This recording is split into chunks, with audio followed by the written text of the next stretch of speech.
नमस्कार साथी, मैं सनत मल्ला मुकेश सहनी। मैं आप सबके बीच में अपील करने के लिए आया हूं कि हमारे नवादा लोकसभा क्षेत्र से श्रवण कुशवाहा जी राष्ट्रीय जनता दल के प्रत्याशी है। इनका क्रमांक नंबर 3 पे है और हम आप सबसे अपील करते हैं कि इंडिया गठबंधन का प्रत्याशी है, इनको भारी मतों से विजय बनाइए। साथियों, ये देश जो है आपका, हमारा ये देश है, किसी का जागीर नहीं है। इस देश को आज़ादी दिलाने के लिए आपके हमारे पूर्वज ने लाखों के संख्या में शहीद हुआ, उसके बाद देश आज़ाद हुआ। क्योंकि पहले इस देश पे अंग्रेज का शासन हुआ करता था, कोई सर उठा के अपनी बात को नहीं रख सकता था। लेकिन देश आज़ाद हुआ हमारे पूर्वज के बलिदान के देने के बाद, और बाबा साहब भीमराव अंबेडकर ने हमें एक संविधान बना के दिया। उस संविधान में हम सबके पास एक अधिकार दिया, वोट का, लोकतंत्र व्यवस्था दिया, जो अपनी बात को हर कोई रख सकता है, मजबूती से अपने हक अधिकार के लिए कोई भी लड़ाई लड़ सकता है। और देश हमारा बहुत ही मजबूती से आगे बढ़ रहा था। लेकिन 2014 में नरेंद्र मोदी जी आए, देश के तमाम युवा को उन्होंने सपना दिखाया कि हम आएंगे, हर युवा जो आज बेरोजगार है उन सबको नौकरी देंगे, हर साल में 2 करोड़ युवा को नौकरी देंगे। हमारे देश के युवा को लगा कि सही में मोदी जी आएंगे और हम सभी को नौकरी देंगे। उन्होंने कहा कि देश से बड़े संख्या में काला धन विदेश में है, हजारों लाखों करोड़ रुपया विदेश में पड़ा है। हमारी सरकार आएंगे, हम विदेश में कार्रवाई करके देश में पैसा लाएंगे और हर किसी के खाते में 15-15 लाख रुपया दे देंगे। हमारे लोगों को लगा सही में देश में इससे पहले भ्रष्टाचार हुआ होगा, लाखों करोड़ रुपया विदेश में है, और जब मोदी जी आएंगे तो देश में लाएंगे और हम सबका कल्याण होगा।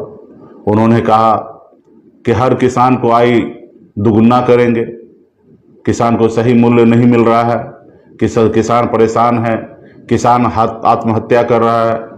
तो हमारे देश के किसान को लगा सही में हमारी बात कर रहे हैं और हमें गरीबी से छुटकारा मिलेगा। उन्होंने भी वोट दिया। उन्होंने कहा जितने भी देश में गरीब है वो सबका पक्का घर बना के देंगे। तो तमाम ऐसे वादा उन्होंने किया जो हमारे देश के हर एक नागरिक के लिए जरूरी था। सत्ता में आए, हम लोगों ने उन पर भरोसा किया। उन्होंने कहा आपके अच्छे दिन आएंगे, हमने उन पर भरोसा किया और हमने उनको वोट देकर देश में सरकार में लाए। 2014 में आए, कुछ काम नहीं हुआ। 2019 के अंतिम समय में मोदी जी का कहना था, उनके सरकार के कहना था, उनके लोगों का कहना था कि पकौड़ा तलना भी ये रोजगार है और हम ये भी कर रहे हैं। कोई स्टूडियो के बाहर पकौड़ा तल रहा तो ये हमारा ही देना है, हम ही वो रोजगार सृजित कर रहे हैं। उतने में पुलवामा हुआ, राष्ट्रवाद के नाम पे वोटिंग हुआ। लोगों ने कहा एक बार और मौका देते हैं मोदी जी को, और फिर पुनः उन्होंने 2019 में फुल बहुमत के साथ उन्होंने सरकार बनाया।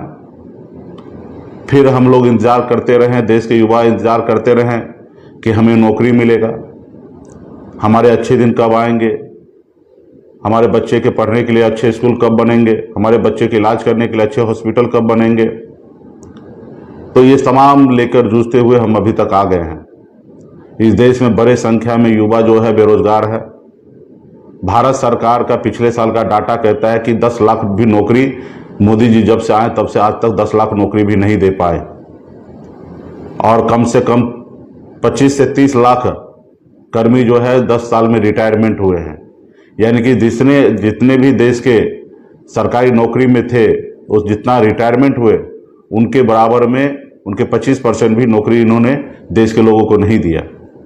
देश में जितने भी संस्थाएं हैं सरकारी, वो सबको प्राइवेट किया जा रहा है, ठेके पे दिया जा रहा है ताकि उनको चंदा मिले।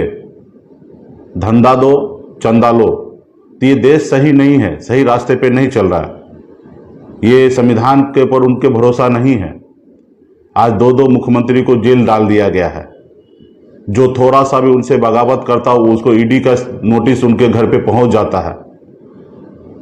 कल तक उनके नज़रों में भ्रष्टाचारी है, हजारों लाखों करोड़ का भ्रष्टाचारी है, लेकिन वो डरा धमका के अपने पार्टी में जोड़ लेते हैं और उस रोज से वो सही इंसान हो जाते हैं।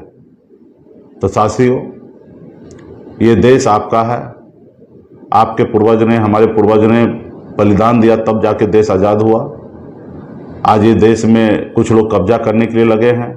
बहुमत इसलिए चाहिए कि वो देश के संविधान को बदलना चाहते हैं, गरीब की बात को नहीं मानना चाह रहे हैं। तो इसलिए साथियों, आपको निर्णय लेना है कि ये देश कैसे चलेगा। आज 5 किलो चावल को ये विकास मान रहे हैं, और ये चावल कोई अपने घर से नहीं दे रहे हैं, ये देश का संपत्ति है। और वो चावल दे के गाँव में लोगों को कहते हैं कि मोदी जी चावल दे रहे हैं इसलिए हमको वोट दीजिए। ये बताइए, ये मोदी जी का चावल है क्या? ये चावल पहली बार ये देश के गरीब लोगों को मिल रहा है? राशन पहली बार मिल रहा है? ये पहले से मिलते आ रहा है। राशन मिलते रहा, किरासन तेल मिलते रहा, हर जरूरत का सामान भारत सरकार के द्वारा मुहैया होते रहा। आज देश के ऊपर कर्ज कितना है? आप गूगल कीजिए, भारत सरकार के वेबसाइट पे जाइए, आपको अंदाजा मिलेगा कि देश के ऊपर कर्ज कितना है। जो पहले हमारे देश के ऊपर 14 तक जो कर्ज था, वो आज हमारे 4 गुना ज़्यादा देश के ऊपर कर्ज हो गया है। ये देश में अगर देश तरक्की करता तो हम एक देश में कर्ज लेने की आवश्यकता नहीं गिरता। आज कर्ज लेके देश को चलाया जा रहा है। आज मोदी जी हैं, कल नहीं रहेंगे, तो ये कर्ज कौन चुकाएगा? यही देश के नागरिक को ही चुकाना पड़ेगा। जो आने वाले समय में सत्ता पे बैठेगा वो नहीं चुकाएंगे, ये देश के नागरिक को चुकाना पड़ेगा। क्योंकि आपके टैक्स से पैसा लेगा, वही पैसा को इंटरेस्ट में, ब्याज में हो या उनके जो हमारे पर कर्ज है उनको चुकाया जाएगा। आपके हर एक जरूरत की चीज महंगा की जाएगी। तो इसलिए साथियों, समय रहते हुए आप इस पे विचार कीजिए। ये गरीब, पिछड़ा, दलित किसी का काम करने वाले सरकार नहीं है। ये बड़े बड़े लोगों को, अडानी अंबानी, बड़े ऊंचे लोगों को काम करने वाले लोग हैं।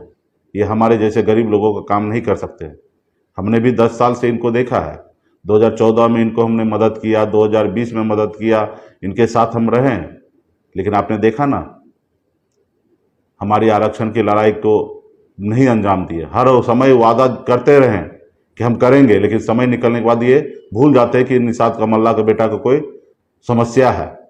आज बताइए ना, बंगाल में निषाद के सभी उपजाति, बिंद, बेलदार, नुनिया, मला, चाय, तियर, बनपर, गंगौता, केवट, सभी उपजाति को आरक्षण है। दिल्ली में आरक्षण है, लेकिन बिहार या उत्तर प्रदेश, झारखंड में क्यों नहीं है? तो इसके लिए हम लोग लड़ाई लड़ रहे हैं, लेकिन सुनने के लिए तैयार नहीं है। आपने देखा कि कैसे हम मेहनत करके, आप लोगों ने संघर्ष किया, अपने पार्टी को झंडा को ऊपर किया, और उसके बदौलत हमने 2020 में 4 विधायक बनाया। हमारे सहयोग से बिहार में मुख्यमंत्री बना। हम समर्थन नहीं देते तो मुख्यमंत्री नीतीश कुमार जी शपथ नहीं लेते, लेकिन हमने ईमानदारी से उनको समर्थन दिया, उन्होंने मुख्यमंत्री बना। उस सरकार में हम मंत्री थे, हजारों लोगों को समस्या को दूर कर रहे थे, काम कर रहे थे, अपने लोगों को आगे बढ़ा रहे थे। आज कैमूर से लेकर बांका तक जितने भी डैम है, वो सब डैम में मछली पालन नहीं होता था। हम आए, डिसीजन लिए और सारे डैम में मछली पालन का व्यवस्था कराएं, सिर्फ मछुआरों को अधिकार देने के लिए। तमाम बहुत ऐसे काम कर रहे थे, लेकिन उनको दिखा कि एक मल्ला का बेटा अति पिछड़ा समाज से आते हैं, 36% इनका अति पिछड़ा का वोट है, इनको रोको। अगर नहीं रोकोगे तो ये बहुत आगे निकल जाएगा। एक साजिश के तहत हमारी पार्टी के विधायक को खरीद लिया, हमको सरकार से बाहर कर दिया। जो सरकार हमने बनाया था, उस सरकार में हम अपने लोगों के लिए, अधिकार के लिए काम कर रहे थे। हम अपने अधिकार के लिए बिहार से लेकर यूपी तक हम लड़ाई लड़ रहे थे, लेकिन उनके सामने में लड़ाई लड़े, ऊंची आवाज में बोले, उनको पसंद नहीं है। उनको वो खत्म करने के लिए लग जाते हैं, उनको अपना दुश्मन मानने लगते हैं। लेकिन राजनीति में ऐसा नहीं होता है। अगर विपक्ष आपको कुछ दिखा रहा है तो आप मानो कि ये विपक्ष नहीं है, आपके लिए आईना लेके हैं। आईना आपको दिखा रहे हैं, और जो आपसे गलती हो रहा है या जो आप नहीं देख पा रहे हैं वो आपको दिखा रहे हैं, और उसके ऊपर उस रास्ते पे काम कीजिए। सरकार का यही काम होता है। सरकार जो है वो किसी जनता का मालिक नहीं है, जनता का सेवक है। जनता के काम करने के लिए सरकार बनती है। तो इसलिए साथियों, समय 10 साल आपने दिया है उनको, आपने देख लिया 10 साल में उन्होंने क्या किया है। अभी निर्णय आपको लेना है, सही निर्णय लेना है, ईमानदारी से निर्णय लेना है, ताकि हमारा देश आगे बढ़े। तो हमने हमारे प्रत्याशी का अपील किया है आप उस पर गौर कीजिए। धन्यवाद।